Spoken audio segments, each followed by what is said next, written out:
You should look at the syllabus and find out what it's all about, but traditionally this course has got a funny history. Discrete math is a hodgepodge of different topics. If you talk to professors in the last 10 years, they have different opinions. They feel like, well, we shouldn't have a course in discrete math because we have a course in logic, and we have a course in combinatorics, and we have a course in graph theory, and we have a course in analysis of algorithms, and what are you doing? You're doing little bits of all those courses and calling it discrete math. And this was kind of a popular argument, and some schools did not develop a discrete math course because of that. But as the years went on, even those kind of diehard people with those arguments kind of gave in and said, well, you know what? All these techniques kind of lead toward things that come up in computer science, and it does make sense to put them all together under one rubric and call it discrete math. And there is something in common with all these different areas: graph theory, combinatorics, logic, number theory, something in common with all of them. I'd say the thing that's in common with them the most is that the course is about counting. It's about counting things. Counting things is usually pretty easy. I can count the number of people in this class. You're 36 people. That's simple. But there's hard things to count. And counting comes up as a separate topic in this class in about a week or so. We talk in lots of detail about it. There are two main things that are clever about counting. One is noticing when two things are the same. Counting things that seem like they're separate, but they're really the same. And then the other part is developing all sorts of clever tools to count stuff that just doesn't seem easy to count. And we'll get to those things. So what's an example of discrete math, an example of counting? Say you have 36 people in a room. Okay, and there's a job I need to get done. Like Xerox these lecture notes, right? Every day we're going to Xerox lecture notes, but say we need 2 people to do it. Right? I don't know why 2 people walked out before, but you need 2 people to do it. And every day I need to send a different 2 because I don't want to show any favorites. Right? So how many different ways can I choose a pair of people to go Xerox my notes out of 36? That's a question of counting. We have to count that. Okay, it's more than 36, and we'll figure out a way. We'll figure out a way today. We'll do it in a few minutes.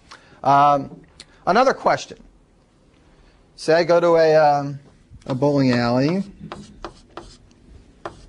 That's what the pins look like in a normal bowling alley. But in a baby bowling alley, it looks like this, so the kids can actually knock all the pins down. And in an extra super bowling alley, for people who get 300s regularly, they do it like that. Now you can knock down 15 pins. So this is called the 1 lane, the 2 lane, the 4 lane, the 5 lane, you know, because it's got 5 rows. So how many pins are in the lane that's numbered 5 or numbered n? How do you count those? So these two problems are the same. Okay, if I went to the 36th lane and I counted the number of pins in the 36th lane, that would be the number of pairs of people I could throw out of this room in different ways.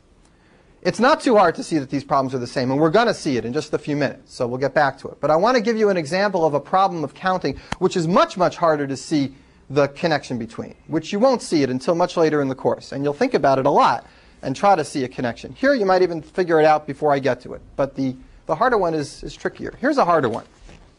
In Scheme, you guys learned about binary trees, right? Did you? Tell me you did. Sure. All right. So here's a binary tree with 3 nodes, right? Here's another one with 3 nodes. Are there more?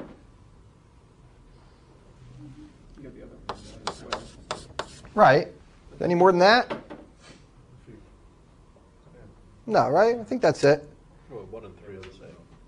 Well, the directions matter. So we count these are different. In that case, you can go bing, bing, and bing, bing. Oh, yeah, good. So, good. Do we get 5? 5's the right number for 3 nodes. If you add another node, you get a lot more trees. And in fact, well, why is it useful to know how many binary trees there are with n nodes? Because you might give a project to somebody who's trying to figure out, say, a minimum spanning tree of a graph. That means a tree that's going to go over a graph and have the least weight on all its edges. It's a very common problem. You'll study it in algorithms. And let's say somebody's idea of a good algorithm is, well, I'll just try all the trees and pick the one that has the minimum weight. Okay, that's an idiot algorithm, because the number of trees for n nodes is something on the order of 4 to the n. It's huge. The minute you get up to 100 nodes, this algorithm will take a few centuries to run. Right? So it's no good. You need to know how to count the trees because you need to know sometimes what not to do. All right? There's other reasons why you might want to count binary trees. Number of binary trees on n nodes. Here's a different problem from linear algebra back 2 months ago.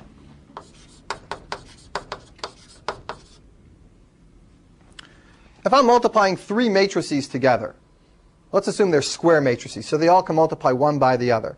How many different ways are there to multiply them? Well, you got to multiply them left to right, right? But you can either do it this way, and then the last one, right? How else could you do it? Good, Michael. Right?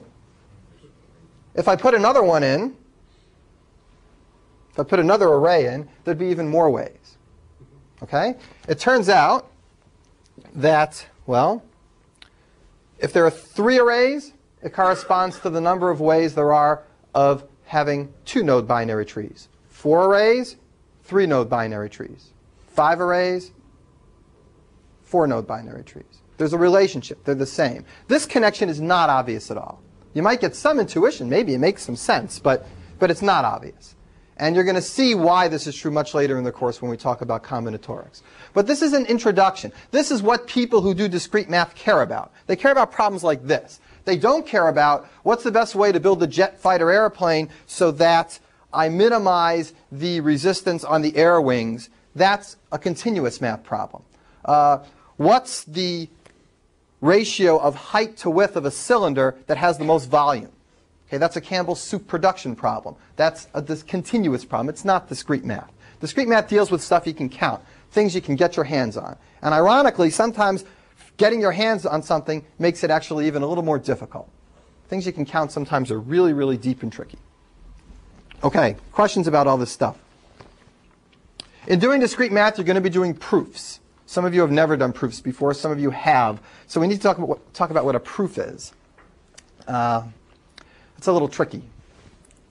In reality, a proof is no more than just convincing somebody else that something's true.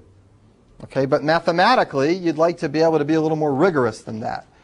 I am not going to teach you this month how to be mathematicians. I'm going to teach you about discrete math. So when I ask you to prove something, the definition that I want to use for a proof is you have convinced me or the TA or one of your colleagues, according to the standards of our class, that we believe that what you just said is true. Right? It's a very vague definition, but we're not going to have you write formal proofs. It'll come close, but ask yourself whether you've been convincing. Real proofs can be done at the bottom level, turning everything into logic, which we'll talk about later today.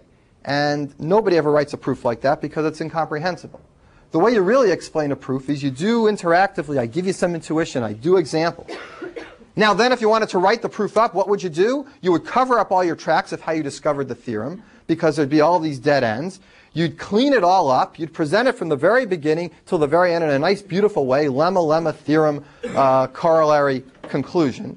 And the person who would read it on a desert island all by themselves could reconstruct your result because you've been completely rigorous and careful, even though they would take much, much longer to understand it than if you just sat with them for 10 minutes explaining your idea. So the best thing is to have a combination of both. In class, I'm going to be explaining to you how things work. When I write proofs on the board and I explain it, they are not meant to be publishable. They're not meant to be reconstructed. If you want to see good proofs for things, look in the textbook. That's where people have really written it out in detail so that if you were by yourself, you could read it and figure it out. There needs to be an understanding and an interaction when I'm explaining it, and that is always true. And you should always try to do your proofs, not by deciding what I'm going to write down next step, but by thinking of the idea and writing an English paragraph. Just being communicative, and you'll get it right. All right, so in order to explain this, I'm going to do examples of 2 proofs. Really cool proofs are proofs by contradiction. Here's the first one. I'll explain what a proof by contradiction is as I go through these. This proof is originally due to Aristotle, as far as anyone knows, and it's been copied many times and attributed to lots of other people, but he was the first one, I think, to actually write the argument down. A rational number is a number that can be written as a fraction, a over b. Like 2/3 is a rational number. 1.4 is a rational number because it's 14/10. An irrational number is a number that can't be written as a fraction. So you need to know if there are any numbers that can't be written as fractions, and the square root of 2 is one of those numbers. So here's a proof that the square root of 2 can't be written as a fraction. And it's a very clever proof because trying every fraction and seeing that it doesn't work is not a good proof, right? You do that forever. So you need a better proof. So here's how the proof works. It's really clever. The proof says, look, let's assume for the moment that the square root of 2 can be written as a fraction. And I'm going to show you something very strange happens. I'm going to convince you that if you can write the square root of 2 as a fraction, then the top and the bottom of that fraction both have to be even. Well, that's a very strange fraction. Is there any fraction that the top and the bottom have to be even? I can just turn this into 2 over 1. Now the top and the bottom aren't even.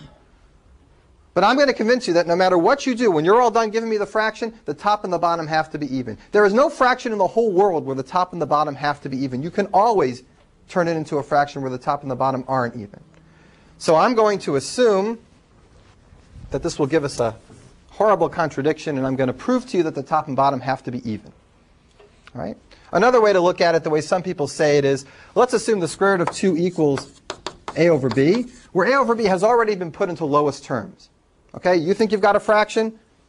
You come back to me and say, Shai, I got a fraction. I go, well, do me a favor, put it into lowest terms before I start my argument. And you go, okay. So now it's in lowest terms. The top and the bottom can't be even. And now I'm going to convince you they have to be even. That proves that you lied. That proves that the square root of 2 is really irrational, that it can't be equal to any fraction. All right, so let's do it. Here's how the method goes. It's really a very straightforward proof, and it's magical in a lot of ways. Let's square both sides of the equation. I should tell you that when I say it's an easy proof and it's magical, I could make a proof that I would be doing this and we're all friendly together, and there'd be a very subtle flaw somewhere in the middle, and everybody would miss it. So never believe anything I say. In this case, it really works, but there are proofs that have subtle flaws. And one of your problem sets, I ask you to find subtle flaws in these following proofs, and you'll have to find them. 2 equals a squared over b squared, and now 2b squared equals a squared. All right, so what does that tell you about a squared? It tells you that a squared has to be an even number because it's twice something. In fact, we can even use that as a definition of an even number. An even number is anything you can write as 2 times something. There's other definitions, but that's one. So this implies that a squared is even. And now we need a little theorem, or sometimes what's called a lemma, a helper theorem, something that helps us along the way. If a squared is even, we want to know what a is. I'd like to get the fact that a is even. So is that true? If a number squared is even, does the number have to be even? Let's do some examples. 16 is even. Does that mean 4 is even? 36 is even. 6 is even. Is it always true? Do you believe it's true? Why do you think it's true? Because 2 has to be a factor of the a squared, and 2 can't be broken into 2 parts, so it must be 1. Okay, yeah, 2 can't be broken into 2 parts. I guess we'd have to argue, but that's one way to look at it. Good. Another way to look at it is, well, what else could it be if it wasn't even? It could be odd, right? If an odd number got squared, that would have to be That's odd. odd. That's odd, yes. You can prove that an odd number squared is odd. Take any odd number, it's something that looks like this, and square it out using the algebra that you learned, and you'll find out that it equals 2 times something plus 1. I'm not going to do the details because I asked you to do it in a problem, so you'll do it later. But this implies that a is even. And I'll put a little star here. That's based on the lemma that if a number squared is even, then the number is even. So now we've got that a is even. And if a is even, I'm going to write it as 2 times some number. So I get 2b squared equals 2 times some number squared. A equals 2k. Does everybody see what comes next? 2b squared is 4k squared. B squared is 2k squared. And now by the same argument as before, b squared is even, and then b is even. And the world explodes because you lied. You told me you had a lowest terms fraction equal to the square root of 2, and I just convinced you that a is even and b is even. So what you claimed isn't true. Therefore, there's no way anybody could ever get a fraction equal to the square root of 2. I just took any possible person's claim and debunked it. This is called a proof by contradiction. I assume it can be, and I derive a contradiction that I have a fraction where both halves have to be even though the fraction is in lowest terms. That can't be. That contradicts the assumption. Other questions about this proof? The next proof is about number theory, and I wanted to mention, besides graphs and combinatorics and logic and all the different pieces of this discrete math course. There's one really cool piece that we'll do toward the end that I think everybody will like. Number theory has traditionally been one of the most elegant and abstract and just more beautiful areas of mathematics. One of the areas where if you were going to pick on an area of mathematics to have no application at all, it would be number theory.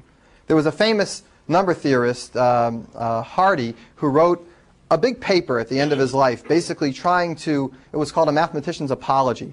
And it's all about how his life was worthwhile because he's an artist. And he's not curing anybody from cancer, but what he does is beautiful, and it's beautiful in the same way that music is beautiful. It's worth reading. It's only about 10 pages long. It's reprinted in a lot of places. I'm sure you could find it on the web. It's a very nice work, and in it he actually goes through this proof as an example of beautiful mathematics. The point of this is that it turns out, serendipitously, that number theory is at the complete heart of the most practical application that runs on the web.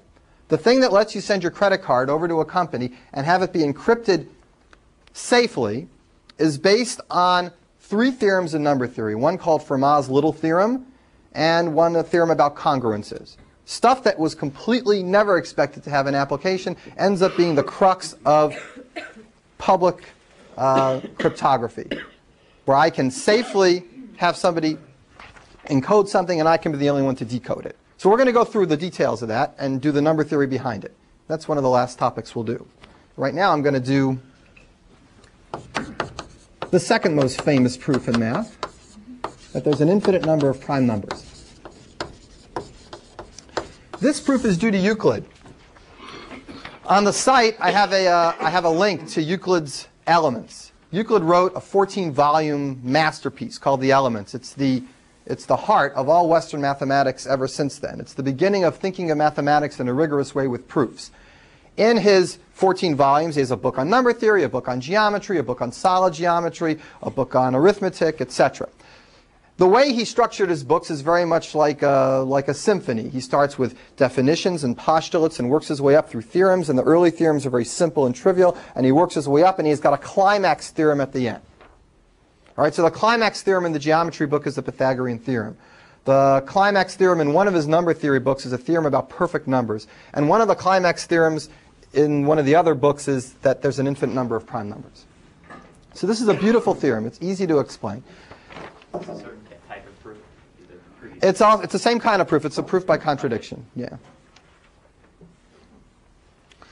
So I want to do a little preliminary before I explain this proof to make sure everybody's able to do this quickly.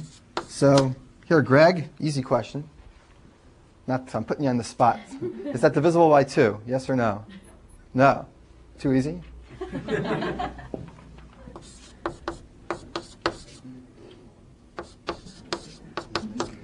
Six times 128,136 plus 1. Who knows if it's divisible by 2? It's not. Why is it not? Because this part's divisible by 2, and there's 1 left over. 2 times 3 to the 512 plus 1. No, it's not even, because this part's even and you're adding 1. What if I have 3 times 859 plus 1? Is that divisible by 3, that number? No, because the first part's divisible by 3 and there's 1 left over. I want this to seem obvious, because if I just wrote it up, it might not seem obvious, but I want to make sure you think this is obvious. Writing numbers like this is a sure way to know whether they're divisible by the number that's sitting out here. You can just look at this point. What if I change this to 2? Is it divisible by 3? No. What if I made this 6? Is it divisible by 3? Yes. You're smart. It's like, get on with it, you're saying. Come on. All right, so here's Euclid's proof. Euclid says, look, there's not an infinite number of prime numbers. You come to me, you come back, you'll work really hard at night, and you go, I'm certain there's a finite number of prime numbers, and here they are. So if that's what you claim, I claim you should list them for me. All right, and I'm going to do this by example, but this works in complete generality. Here's your list. Your list starts with 2, 3, 5, 7, and it ends up at some point. Let's say the last one you come up with is 31. We could call it n, but I think it'll be easier if I just write 31. Right? Say that's your list of prime numbers. Okay? And here's what I'm going to do. I'm going to multiply all these numbers together, or Euclid will multiply all these numbers together and add 1 to them. Is this number divisible by 2? No. Right? Because this whole... Oh, the whole thing! You were smart up until a second. This part is divisible by 2, but when you add 1, it's no longer divisible by 2. Is it divisible by 3? This part is, because it's got a factor of 3, but you add 1, so it's not divisible by 3 anymore. In fact, it's not divisible by any of these prime numbers. You don't have to say prime numbers. It's not divisible by any of those numbers, whether they are or not prime. But I just made a list of the prime numbers, so there are no other numbers. But you're right. All right. So what? So what do you know about this number? You sure it's prime? No. Be really careful. If it has factors, it's not one of those two. It's either prime itself, or it could have a factor, but if it does have a factor, it's not 2, 3, 5, 7, etc. up to 31. So its proof is actually a little bit subtle. It's not that he has constructed a number for you that is definitely prime that's bigger than yours. He's constructed a number that either is prime, which shows that there's another one you missed, or has a factor, which itself is a prime number different than all of these, which means you missed one. Everybody got those two possibilities? I'm focusing on this because one of your problems in the problem set is write a scheme function. What kind of scheme function would you write to solve the following problem? You want to write a scheme function to figure out the smallest prime number for which this ends up actually not being a prime itself. Everyone understand what I mean? Sometimes this ends up being a prime number. Sometimes it ends up having a factor which is bigger than 31. What's the smallest number for which it's going to end up not being a prime? Maybe it always ends up being prime, right? Well, it doesn't. But what's the smallest number? What problem set does that fit into in last month's course? Streams, right. It's screaming out streams because you want to make the stream of prime numbers and then construct the next one with the next part of the stream. If you had just finished problem set 8, you could probably go back and do this in 10 minutes. By the time you do it, it'll be a week since you did problem set 8, so it'll take you a half an hour to reconstruct it. But that's a cool problem to work on. And I'm trying to connect up all the different threads of this year together, and I think that'll make a good little braid. So at first when you see that, you think, well, it could be, or you could think, if you were thinking really hard, that it could have as a factor some number that wasn't one of those primes, a non-prime number, right? It's only when you think that all those non-primes break down into those primes that you well, that. I guess we have to prove beforehand that every number can be divided into factors that are prime numbers. That'll be lower than So there's going to be one of those prime factors that isn't one of these numbers through 31. But yeah, you've got a point. There's more. I have to say, this theorem came after a bunch of other theorems that are necessary. You're right, Chris. Other questions? If it was not directly a prime number, would it have to contain at least 2 prime numbers that were not in our list? No, it might be a square or a cube. Okay, Right.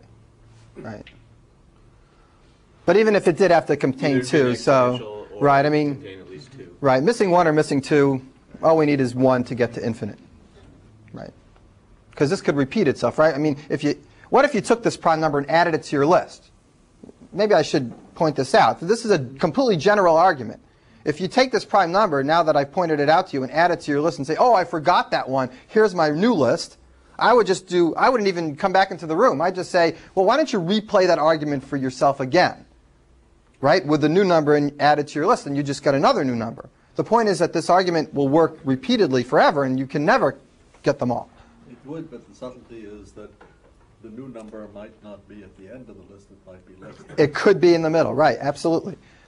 What's more, that idea of always recreating a new one is actually an idea that comes up in one of the most fundamental proofs in computer science, the proof that there are programs that can't actually, there are things that you'd like to program that can't actually be done, that don't have a program for them. And the idea is you list all the possible programs and you prove that there's one program that's missing. And if you include that program in there, you list the programs again, and you can conclude that there's another program that's missing. There's always things you want to do that there are no programs for. And it actually is a little reminiscent of this proof. And that's called the halting problem. And you'll see it. You'll see it in this course a little bit. You'll see it in the theory of computation course. You'll see it. But I'm going off on my tangent. New thing. We're going to go back to that counting idea, the bowling pin stuff and the and the sending out pairs of people from this room. And I'm going to show you that those two are the same. So how many pairs of people can you pick from a group of n? How many pairs from n? They have interchangeable jobs. If they have... If the two people can interchange their jobs. Right, right. We're sending them out as a group. We don't care which one gets to the door first. Right. Right, so if I send out Todd and Doug, it's the same as send it out Doug and Todd. That counts as one. All right?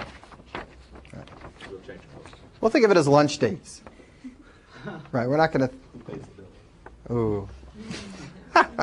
All right, I'll just quit there. All right, let's count this. How many pairs from n? Here's one way to count it. There's a lot of ways to count things. One way to count this is just brute force. Here's what I'll do. I'll include myself in the group. I get sent out, and I can go with every one of you people in this class. So me and Michael, me and Sharon, me and Sam, etc. Now let's say there are n people in the class, right? I'm one of them. How many people can I go with? n minus 1, right? That's fine. That takes care of me. I'm now out of the picture, right? So now we'll go down the list. We'll go to Michael. Michael can go out with how many people? An additional n minus 2, because we already counted him going out with me, right? So he only gets to connect with the people that are left over, n minus 2. And then Sharon can go out with n minus 3. And sooner or later, we get all the way out to Brian over there in the corner. And the only person that we haven't matched him with is Tara. So it ends up being plus 3, plus 2, plus 1. Okay? You add all these numbers up, you'll find out the number of pairs of things you can pull from n. Now this is also the number of bowling pins in the appropriate alley, right? 1, 2, 3, you can see it. So those two now are the same. You can see they're the same. These kind of numbers are called triangle numbers because they look like triangles.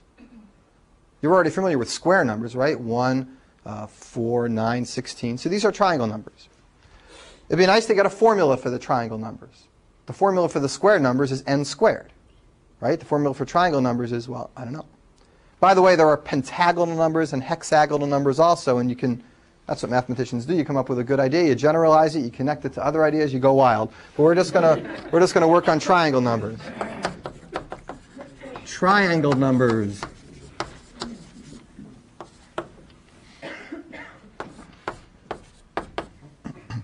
We'll call the nth triangle number to be equal to this. 1 plus 2 all the way up to n minus 1. Okay, that's the nth triangle number. It's the number of pairs you can choose from n people. It's the number of bowling pins in something with n minus 1 rows. Okay? So let's get a formula for this. We are not going to prove this by induction, even though that's the most typical example of showing a proof by induction. A proof by induction is a very common proof, which I haven't showed you yet. I am going to show you a proof by induction later today. We're going to spend a whole day on induction later on in the course. But today I want to prove this in other methods, because just because you can prove something by induction doesn't mean it's the easiest way. Induction is one technique, and you'll learn when it's the best and when it's not the best. And we're going to stay away from proving this by induction. We're going to try to prove a formula for this in another method. And let's see, I had two methods here. Let's try this method. Let's try the geometric method.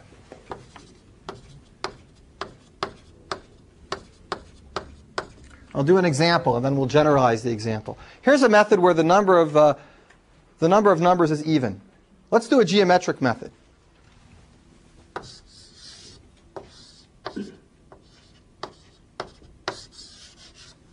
Everybody see what I did? I turned the triangle into a rectangle because I know it's an even number, so I can do that. Right? Because it's going to be half. What's the dimensions of my rectangle here if I did this for a general n? If this was n dots, and it was a triangle, then when I turn it into a rectangle, what are the dimensions of my rectangle? N over 2 by n plus 1. Good. Chris, the side here is n over 2 because I've cut it in half. And what happens here on the bottom? I get this one extra guy coming up. So if it's even, if n is even, I get a formula that's equal to n over 2 times n plus 1. Let's take the same argument and check what happens when n is odd. Let's do an example.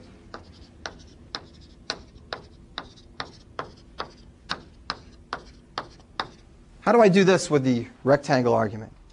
I'm just going to take the top part, not including this. I don't have a middle spot, so I'll just go one above the middle, and I'll put it down over here. What's the dimensions of my new thing now?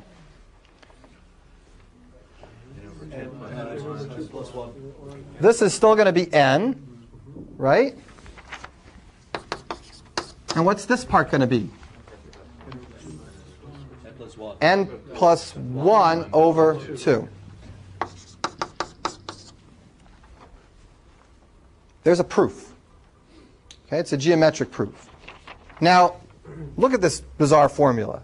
I have two cases. This is for n is even, this is for n is odd. You're coming out of 9th grade.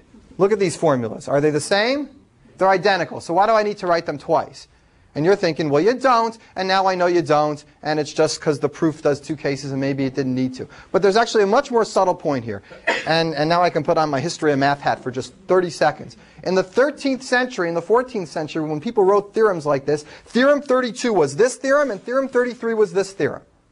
And nobody thought that was redundant, because there wasn't any algebra.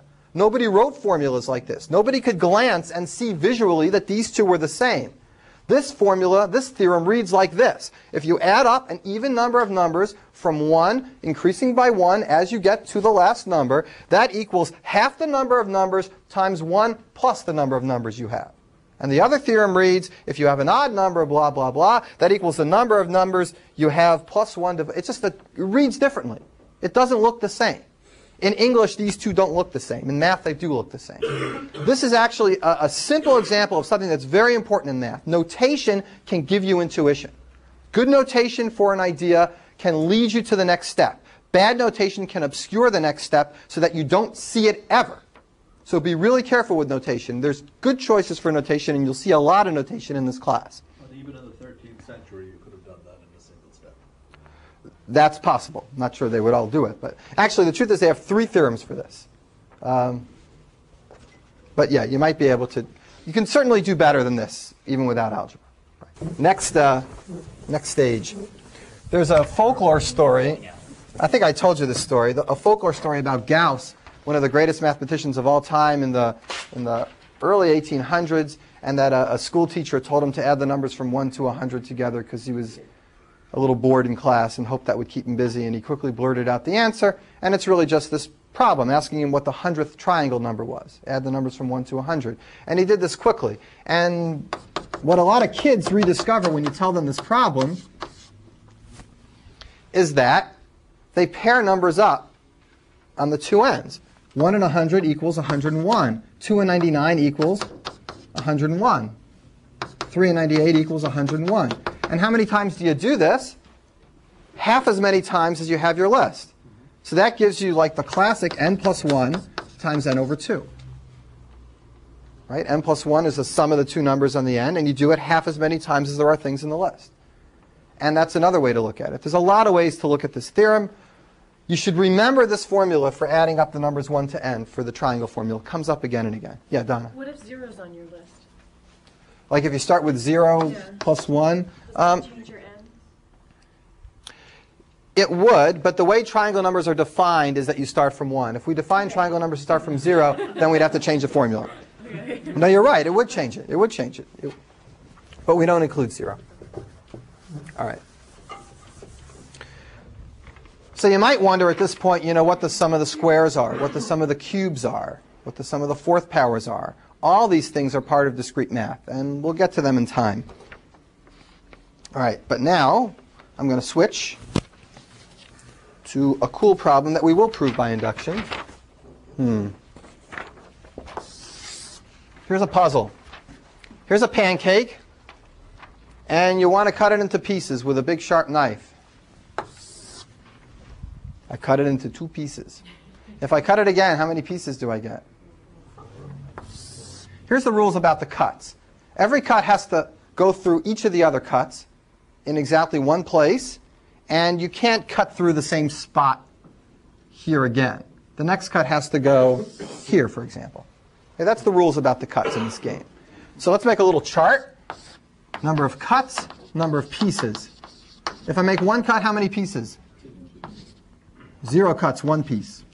2 cuts, how many pieces? 3 cuts. 4 cuts. Ooh. We got to do 4 cuts really carefully. Wait, what are the rules again? You got to cut through every other cut exactly once, and you can't go through any points that are already there. So maybe I should rearrange my lines. Is it going to be hard to draw it? Can I do it? Like right here? Will that go through all the other cuts once? How many cuts, how many pieces do I get now? 11. Here's a discrete math problem. What goes there? 16. Well, N. What goes there?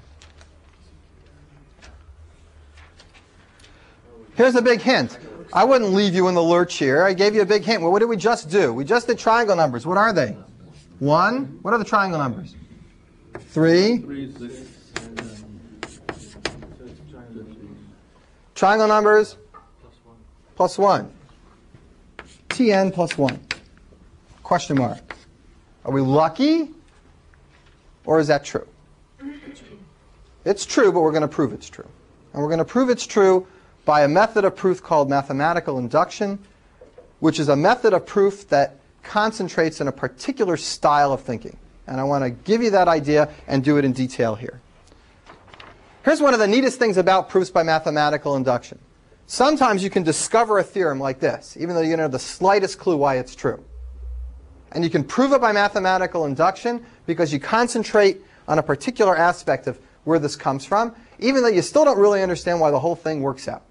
And that's the coolest thing about a proof by mathematical induction. You can kind of not only discover the truth and prove the truth, but still feel like somehow it's kind of magic. And that's okay. well, look at the second column and see if you see a pattern. And if you don't see a pattern, take successive differences and you will see a pattern. That's a good way to do it. That's true. That's a good way to do it. Let's follow Sam's idea. Let's look at how many pieces we get here and see what's happening as we go and see if we can convince ourselves that it's an accident or not an accident. How many new pieces do we get every single time I add a line? Let's do it again. I add the first line. How many new pieces did I get? 1 new piece. How many new pieces do I get when I add the next line? 2 new pieces. How many new pieces do I get when I add the next line? 3. Why? How come I got 3 new pieces when I cut through that third piece? How come? Because you can only cut that minus 1 lines. The rules are I have to cut through this line and I have to cut through this line, the 2 lines that are there. Every time I cut through a line, what happens? There used to be 1 piece here, right? I cut through that line, I got a new piece. There used to be 1 piece here. I cut through this line, I get a new piece. There used to be 1 piece here. I cut through that line, I get a new piece. So what happens is, if I have to cut through 2 lines, how many new pieces do I get? 3 new pieces. If I have to do the next step, how many new pieces would I expect? I have to cut here through 3 lines. I would expect 4 new pieces. Is that what happens? 7 to 11? 4. Good. So now we have not only a conjecture, we have something that's plainly obvious that we've just kind of proven by this argument. Here's what we've proven. Let's call this Pn. We'll call the pieces that you get with n cuts. We've proved that Pn is equal to whatever you had before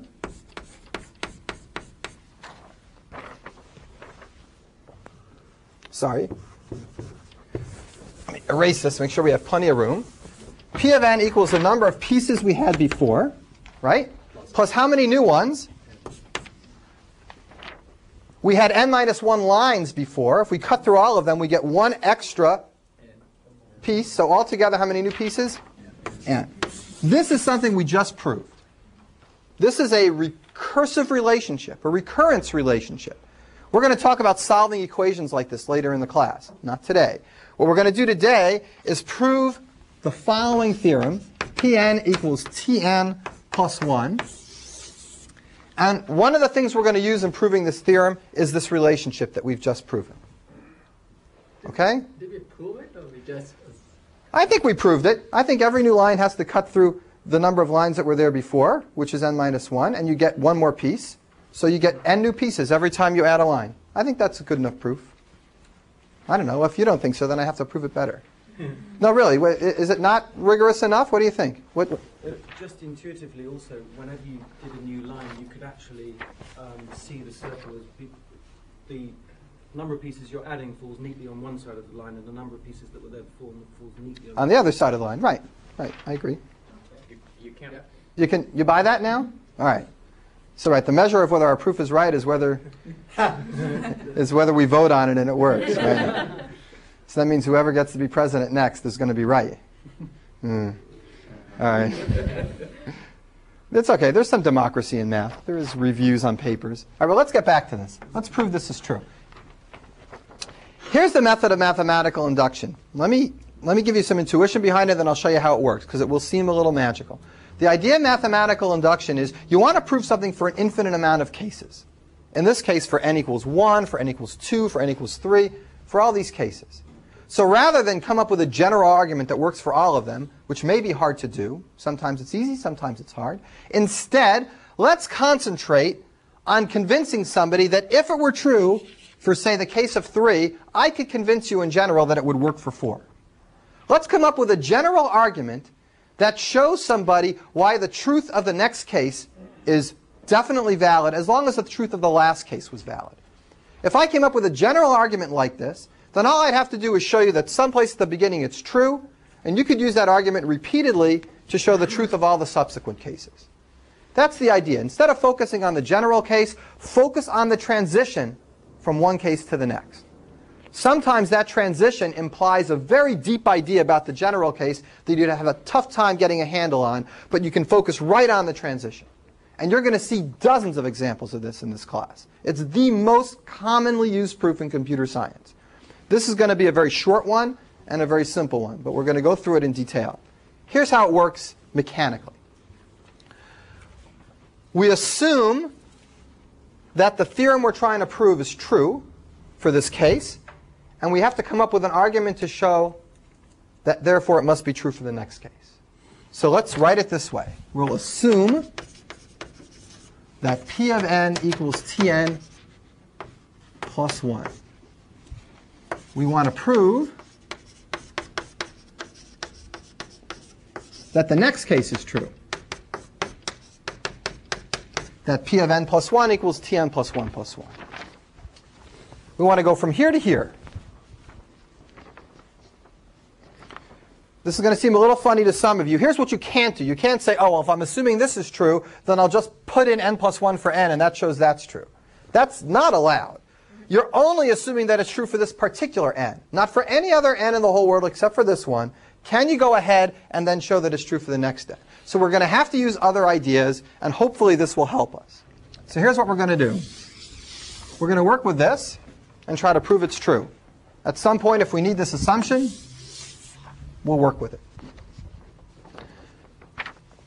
We're going to throw Pn plus 1 equals Tn plus 1 plus 1. What do we know about Pn plus 1? What's the only thing we know about it? It's Pn plus the additional cuts that was made by the last. Good. We can use this formula on Pn plus 1. This we know works in general. Let's use this formula on Pn plus 1. What does Pn plus 1 equal? It equals Pn plus n plus 1. Okay.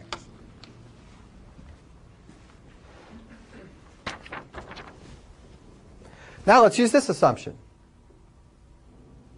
Pn is equal to Tn plus 1. So this equals Tn, am I getting this right? We'll write Tn plus 1 in terms of Tn. Tn plus 1 plus n plus 1. Okay? So first I use this theorem, and then I use this assumption. I got this on the left. I'm looking to get this on the right. And am I almost there? On the right, you write it as Tn plus n plus 1. Well, it's Tn Plus n plus 1, all with the parentheses. Plus 1. I just moved them around. What is this? Tn plus n plus 1. So then plus 1. If you have a triangle number up to n, and then you add the next number on, you get the next triangle number. Tn plus 1. Pn plus 1 equals Tn plus 1 plus 1. 3 steps, one assumption here, one assumption there, and the definition of a triangle number. Where does the other yeah. 1 go, the other plus 1? The n plus 1 here is the next number that we add on to the Tnth triangle number. So that gives you Tn plus 1. Right. There's a lot of words here that I left out. And this proof is going to seem magical if you've never seen a proof by induction before. And I cleaned everything up because I created this proof to seem magical. So I didn't give you any motivation or where we were going. I just made it look magical. And it's somewhat on purpose. I want you to see how elegant and swift induction proofs are. But what, Flex one step. You have to show that it's true if you want. we're not, right. But what I want you to realize is that you still need an idea here. And the idea here is using this recursive relationship for Pn and then showing that you can get from this step to the next step. All right, Sam's right. You do need to show that this has a starting point. So we have to show that this is true for a particular n. So let's show that it's true for a particular n. Let's start with n equals 1. P of 1 equals 2. What does T of 1 equal? 1. So 2 equals 1 plus 1, and that's true. So it does have a starting point. It does work. This general method of going from one step to the next works over and over again. Look at it on your own, study it, make sure you get the idea behind it. You're going to see lots and lots of examples of this, some of which will be much more intuitive, some will be less intuitive. But that's a proof by induction. Prove the connecting step. Math is not just some egghead sitting at a desk coming up with formal proofs. And I don't mean that in any kind of a general way. I mean it, what it really is a scientist. There's experimenting in math. I gave you problem sets that you are going to have to learn to think like a mathematician really thinks instead of how you think a mathematician thinks. A mathematician doesn't think, oh, I get it now and I'm just going to write the proof line by line. A mathematician struggles, they discover, they experiment, they try things. A lot of the problem sets I gave you are going to force you to experiment and try things and write programs to generate more data. And when you see the pattern and you think you have the truth, only then do you go back and try to figure out, hey, now that I think it's really true, why is it really true? And you know what? By that time, you probably have a pretty good idea why. I'm going to switch gears now. Let's move away from proofs in our intro. I'm going to start on what I decided would be the first topic in this class, logic. And I decided on this because another way to write proofs is to turn them all into logic formulas, where everything is represented by some variable, and we connect things by logical connectives, and we can actually turn it into a mechanical process. And there's a big area in computer science called automated theorem proving. And you do just that. You take statements, you turn them into mechanical strings, you write a program that can manipulate them in some logical way, and you come up with new statements. And one of the neat things the theorem prover once came up with, in geometry for example, is a proof that if you have an isosceles triangle, these two angles are the same. Okay, there's a lot of ways to doing this. The way most kids do it in high school or whenever is to put a little perpendicular bisector here and fold it on itself. That's one way, and do side, angle, who knows what, or hypotenuse, I forget, hypotenuse leg theorem. But this theorem prover came up with the following clever proof that actually makes you think twice. It said, well, triangle ABC is congruent to triangle ACB. It took the triangle itself and it said it was congruent to the mirror image. And it got the result that way. And it didn't do it because it was clever. It did it because the random collections of mechanized rule implications actually came up with a cool proof. It's true. You got to look through 5,000 idiot proofs to come up with this. But machines can come up with clever things as long as you don't mind looking at the unclever things. What I want to do now, though, is give you the basics of logic, the basics of Boolean algebra, the basics of representing things in logic. And this stuff is not only useful in proofs, but that's what mathematicians think about. It's useful in computer science because it's the foundation for building circuits in a computer. It's the foundation for algorithms because the most difficult algorithm in the whole world is figuring out whether a particular Boolean formula has any set of values that makes it true. That's the first NP-complete problem. You'll hear about that. Actually, if you go to the talk later tonight at Harvard, he'll talk about that. It's useful in computer science because it's a way to model almost every kind of computational problem. So you'll see this in a million ways. I'm going to start off with really, really basics of this, and here's the way it will work. We'll consider variables to have some meaning, like W is it's wet outside. or this tie is colorful. I mean, something that has a value true or false. Either it's wet outside or it's not wet outside. And every variable in this Boolean world is going to have a 0 or a 1, a true or a false. 1 is usually true, 0 is usually false. And we can connect them in various logical ways. So W is wet outside, R is it's raining. Let's put some words and things together. It's raining and it's wet outside.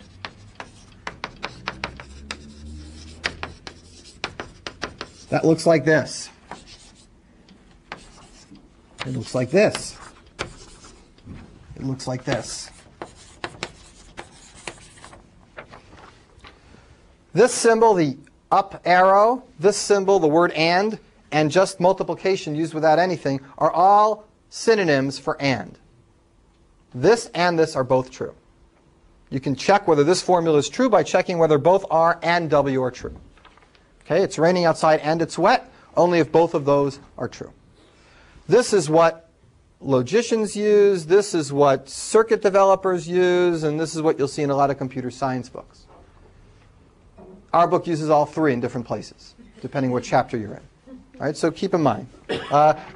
So one connective is and. Another connective is or. Or is the word or, the symbol plus, or the upside down of the and. I talked about notation before. There's a reason why people use this notation. Mechanically, we are going to be able to manipulate logical formulas the same way multiplication and addition manipulate. There's a distributive property for multiplication and addition. It works the same for ands and ors. So there's a reason people use that notation. All right, questions about this? Yes? It just looks slightly confusing that you've got the plus sign to mean or in a mathematical sense. But so I should say what or means before you finish your question. Or means that either this is true, or that's true, or both of them are true. It doesn't mean exclusive or, which is a different logical connective, meaning that either one or the other but not both. It means that one or the other or both. Okay, but your question is why should they use plus for or? That seems like it should be and to you. it's just you get a bit of dissonance between the and in the first. Because you think of plus as being an and, because you're adding. Yeah, so you know what? You're going to have to like go into your mind and take that neuron that's used to that and twiddle it the other way. Think about it in terms of binary numbers. 0 and 1. 0 if well, actually, wait a minute. No, if you added 2 truths, 2 ones, you'd get a 0. So, no, that doesn't work. Well, you're all jumping right ahead in what I hope I can actually finish today. The issue of Boolean operations is at the heart of doing binary addition, which is at the heart of building a circuit that does addition. And we're going to show that that actually does connect. And plus does correspond to addition in binary. You'll see soon. What is the symbol for exclusive or? A plus sign with a circle around it.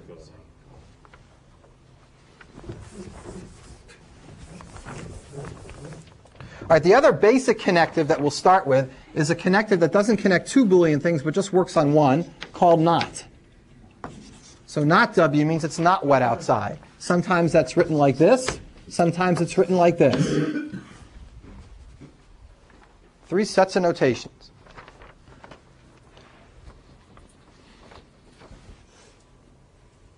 When you think of these things not from circuit's point of view, but in terms of logic point of view, here's a very common thing that you'll see. This means if it's raining outside, then it's wet outside. Okay, implication. It's the way we argue. It's the way we think. It's the way proofs go from one step to another. Now everybody thinks they know what this means, but what I want to do is make sure that we all have the same agreement. And the way I want to do it is I want to actually write out a table. And this writing out a table, I'll do it here, R and W. It's called a truth table. Just to show you how it works, we'll do R and W. Here's what a truth table does. You put all the possible true and false values here for R and W. I'll use zeros and ones. 0 for false, 1 for true. There's 4 possibilities. Who can fill this in for me? 0, 0, 0, 1. 0, 0, 0, 1. Good. Okay? It's only 1 when both of them are 1. Now let's fill in R or W. That's going to be 0, 1, 1, 1. And now let's go over here and we'll fill in R implies W. And let's be really careful because we actually have to decide what this means. What does it mean for something to imply something else? It means that if the one over here on the left side is true, then this has to be true. The converse also. Let's put that in. If this is true, that means that's a 1 there. What about when this is true and that's false? That means 0. What about these two?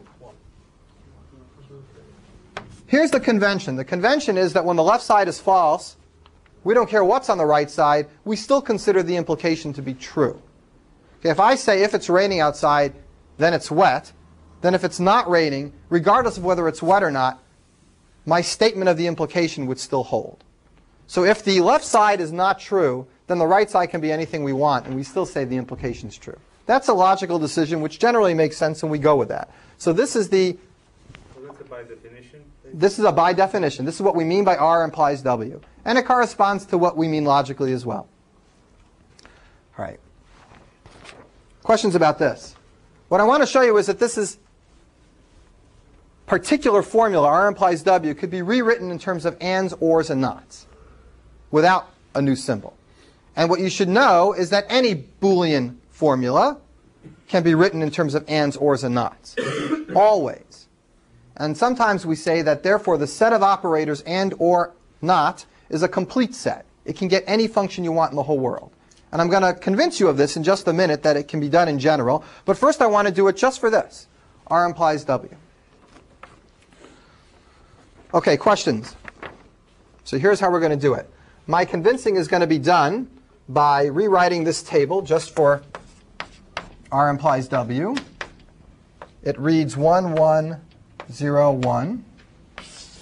And what I'm going to do here could be done in general for any Boolean truth table or function at all, where I list all the possibilities and I tell you what the output should be. What I'm going to do now could work for anything, and I'm going to come up with a formula that just uses ands, ors, and nots. OK, so let's look at my method. And it's very logical. There's nothing tricky here. I want to come up with a formula that's going to have a 1 here, a 1 here, a 1 here. So I'm going to concentrate on those 3 rows. And let's ask ourselves, when should this formula be true? It should be true here, here, and here. What makes this row true? What has to happen for this to be true? Not R, not W. Not R and not W.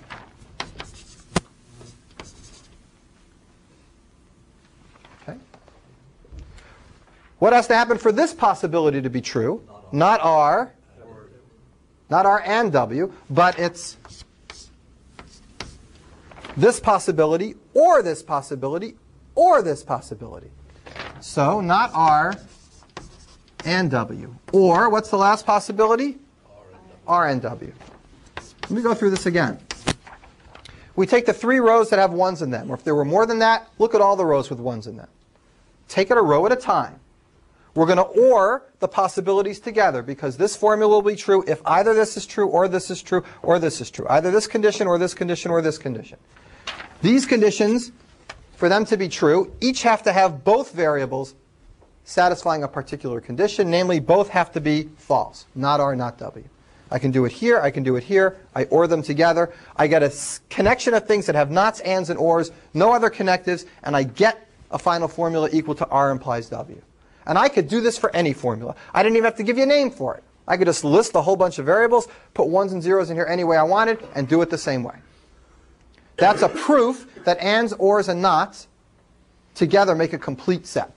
You can go to the Radio Shack, buy a box of AND gates, OR gates, and NOT gates, and put them together, and build any Boolean function out of circuits. All right. Yeah, question? Yeah. Could you also do that by doing a NOT for the third one? So it'd be like not R, not W. I don't know. I don't know. But instead of doing those 3, could you also do it as? Is this the same, I think you're asking, as not R or W? Or you're asking something like this. This is what I wanted to say next anyway, so I'm jumping on your shoulders. Okay. To hit. I think Michael's question is there another formula that would be equivalent to this? Or could I do it in an ad hoc way that isn't mechanical? The answer is yes and yes. This mechanical way you could make a computer do. You could write a scheme function to print out these functions. But it's true that there's a much simpler equivalence to R implies W. And you can check it yourself. Check not R or W. Make a truth table for not R or W. You'll find out it's the same as 1101. So not R or W is the same as this. You'd probably want to go build this circuit instead of that circuit. This one takes more gates. This one has more wires. Is there a general rule for always coming up with a minimum one? The answer is kind of. Building minimal size circuits is a hard problem, and it's more of an art than a science. There are some techniques. You'll study it next month a little more. Instead of You focusing didn't on need the parent, right? The order of operation, is it defined like intersect? No, and is commutative. I just put the parens to show that the ors go last. I mean, I didn't want you to do not Y or not R. Yeah, but I mean, if the order is not The order between the... the order of operation. If you didn't have the parent, Oh, if I didn't have the would parent... you do that by definition? First the... If you always do nots first and ands next and then ors, Right. then you'll be okay. Isn't that like the... It is. very basic? It is, but I never said that, so I just put the parentheses in. But you're right, right. Baruch is right that if I don't put parentheses in, the implication is do ands first, because that's like multiplication. Do nots first. That's like negative signs. Do ands next. That's like multiplication. And then do ors. That's like addition. So if you don't see parentheses, you assume that that's the right order. Baruch's 100% right. Yeah, Chris. Just real quick again, what's the logic behind if R then W equaling 1101 back in the truth table? I mean here and here. Yeah, what's the, I see no. It's like, how about this? Let's say I say, if I'm 10 feet tall, okay, then you're a genius. All right? Is that true or not? If I'm 10 feet tall, then you're a genius. Oh, it's true, whether or not that is true according to your conditions. Right. Is that implication true based on the condition? Since I'm not 10 feet tall, I could say if I'm 10 feet tall, then you're a 75-year-old lady, and that implication is still true because there's nothing to contradict it. Since I'm not 10 feet tall, we can't even test it. So we consider the implication true if the thing on the left is always false. Does that help a little?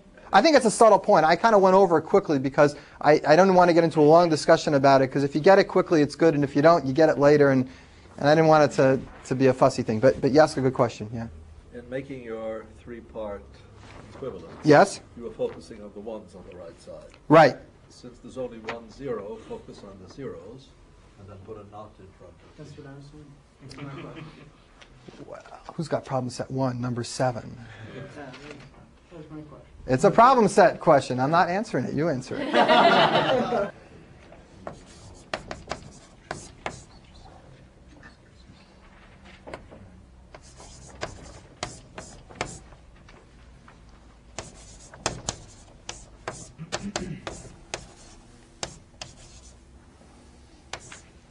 Here are two formulas, two Boolean formulas. This means it's raining or it's wet outside, and it's not true that it's both raining and it's wet outside.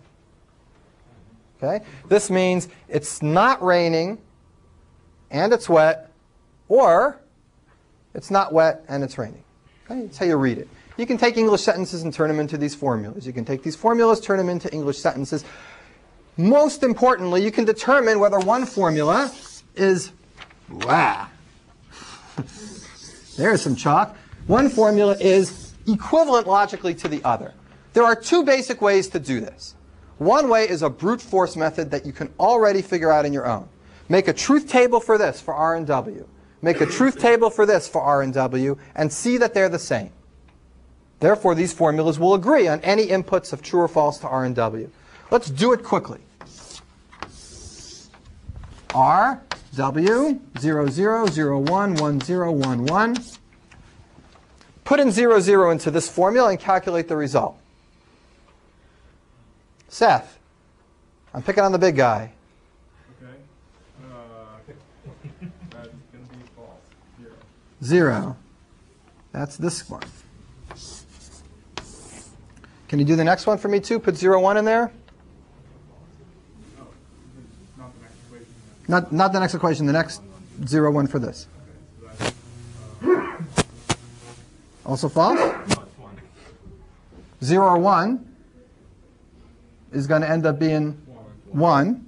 And then 1 and 0, 0 and 1 is going to be false, 0. And then not that is going to be 1. So we get 1 and... The whole thing, not each individual. No, not is the not of this whole thing. Oh, Okay? So it's 1. Okay, good. What are the rest? Somebody do it while I'm stalling with Seth? 1, 0. 1, 0. What happens with this one? It should be the same. Both these functions are equivalent to something that I mentioned a minute ago. R or W, but not both. R or W and not both of them. Here it looks just like I said it in English. R or W and not both of them. That happens to be equivalent, not obviously, but it's equivalent to not the first one or the second one, or else not the second one or the first one. Can't have both of them being true or false. This is sometimes written as R exclusive or W. Exclusive or is a very common combination. I'm going to go on a complete side thing here for those of you who just like little puzzles that happen to connect to exclusive or. There's a, it's a cool puzzle. Things I really like. That's right. Here's a good puzzle. You learned about variables in Scheme. Some of you programmed in other languages that have variables. One thing that you typically see in a programming language is you need to switch the value of two variables. A's got to get the value of B, and B's got to get the value of A. You actually hardly do that in Scheme. But in other languages, it's like you do it on the second day. Here's how it's typically done. Say you want to switch values of A and B. You do this. You have a temporary variable, temp equals A. B gets the value of A. Did I do this right? Sorry. A gets the value of B, and B gets the value of temp. Now, why don't you just do A equals B and B equals A? Because you'll lose the value of the first one before you copied it over to the value of the second. So you do these 3 steps. You see these in every book. If you open a Java book, just open up to, I don't know, page 80 on the sort routine. You'll see this. It's called a swap routine. If you use exclusive OR, then you can do this without a temporary variable. So I'll leave that as a puzzle. You can swap A and B using exclusive OR without any temporary variables. So think about that. It relates to a circuit problem too, but whoosh, back to here. That's the other way of showing two formulas are equivalent. One is checking all the truth and false possibilities, and one is manipulating them algebraically to make them look like one another. And that second way of doing it is from an area called Boolean algebra. So let me give you some of the basic rules in Boolean algebra. You can look these up in the notes or the book. And all these rules could be proved by truth tables. Here's one that we've already done. R implies W is equivalent to not R or W. That's worth knowing. Here are some more basic ones. Not R. What's that equivalent to? R. All right, so just what you'd think. RW, do it this way. R or W and C, and S. You can use the distributive law. R or W and S is the same as RS or... Good. Here's where Boolean algebra is better than regular algebra.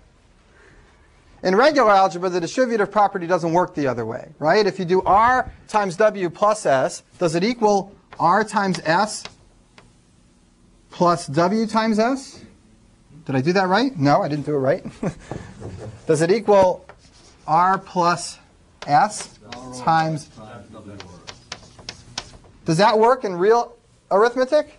No. In fact, they bang you on the head in 4th grade, and that does work, that doesn't work. And nobody ever remembers this. You know, they just end up doing R plus W times S. So you got to remind kids, and sooner or later they get this. But if they ever did this, the teacher would say that they're silly. But this is true in Boolean algebra. This distributive property works. It's perfectly symmetrical. You can distribute ands through ors and distribute ors through ands. Looking at it in this notation, it's really ugly. That's about the worst notation you can use to show the distributive property, because you're so used to thinking of this as not distributing. So if you want to look at the distributive property a little better, maybe it's better to do it this way. R and W or S equals R or S and W or S. You're not so used to these symbols, so they don't stick the wrong idea in your head, and this really is true. You could show these two things are true through truth tables. You can distribute either ands through ors or ors through ands. Questions? All right, there's two other main rules. Yeah? Question about Tony. XOR. Yeah. For the XOR, could you do, say you had A and B? Uh-huh. E equals XOR AB, A equals XOR AB, B equals XOR AB. But what's X? Oh, XOR. Just XOR. Yeah, you give me the answer to my question. Yeah. Yes. Right. Can you repeat the question? I didn't hear. Oh, the question was, how do you swap two variables without a temporary value? And you can do it using XOR. Actually, the hard way to ask that question is to ask it without the big hint that it uses XOR. And the follow-up to the, well, all right, I got, oh, there's so much to do in this class. I can't go off on my gazillion tangents, but I need to move on here. Two more rules. This is called the distributive rules. The next rules are called, there's also the normal rules, commutative rules, associative rules, and is commutative, or is commutative.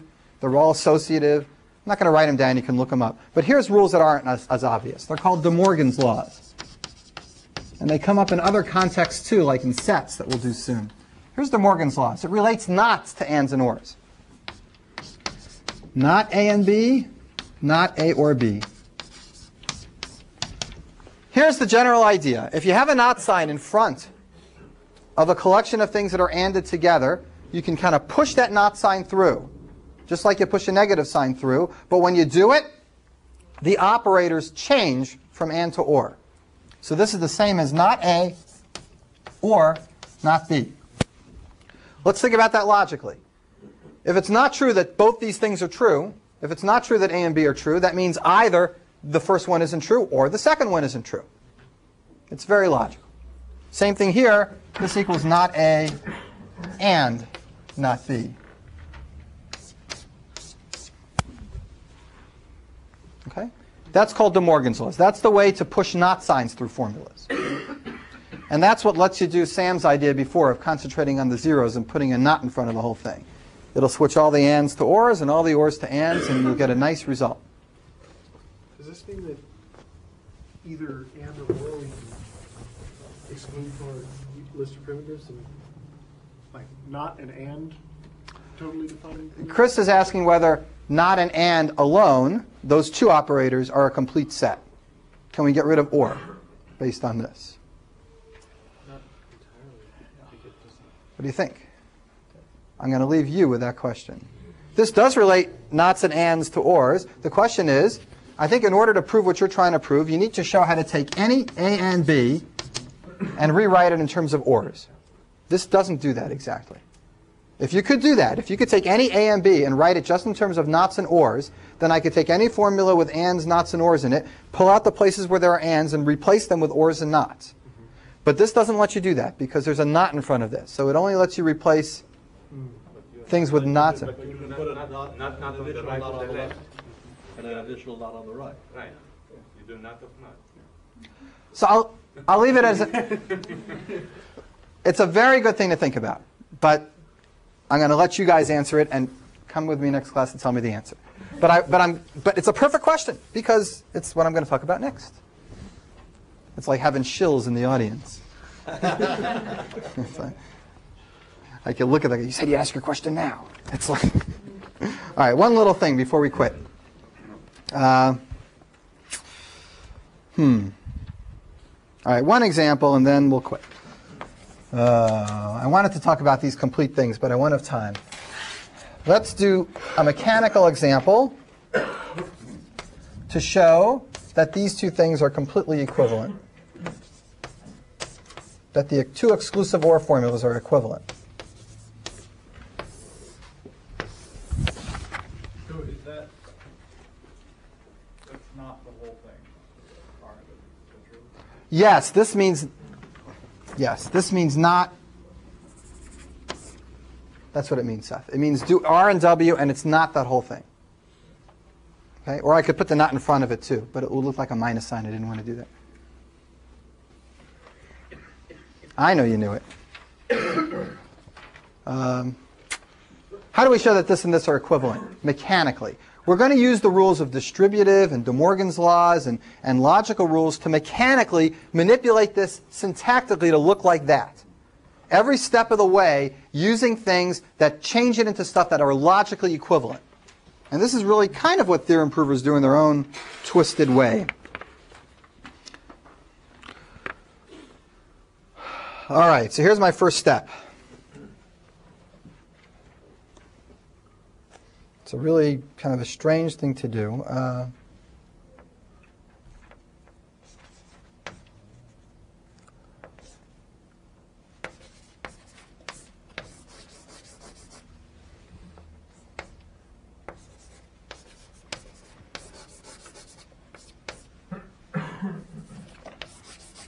God, there we go. All right, what did I do in this step? What's the justification for this step? Which you put a negative sign over both of those parentheses? there, yes. Okay. So what did I do in this step? I distributed the R and the W over this term. Okay, that's the distributive rule for addition over multiplication. What do I do next? I'm trying to get it to look like this. Experiment. What do we do next? I'm going to push this not sign through here. What do I get when I push the not sign through there? Not R or not W. Plus, same thing here. Not R or not W. Now what? I'm still not quite like that, but I'm getting really close. Now what? R and R. Now distribute out the multiplication over the addition. R. Oh, the yellow's good. This is quality chalk.